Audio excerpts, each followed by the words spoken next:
Yo, what's up guys? At nagbabalik na naman tayo sa panibagong episode ng Grow a Garden at samahan nyo akong mag-hatch ng 10 mythical eggs habang admin abuse.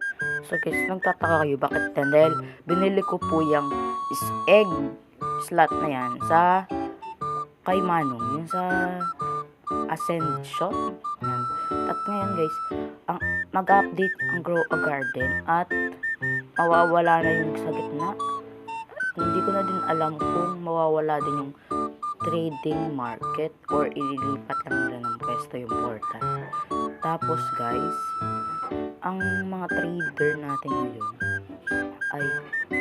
ngayon ay mawawala na din. Balita ko din magkakaroon din ng new limited egg at nagkakaroon na ng new limited egg, hindi pa nga nakakuha ng Octobloom and yung zebra. Oh my gosh. Guys, paldo. Yun lang. Salamat sa panonood. Goodbye, paldo.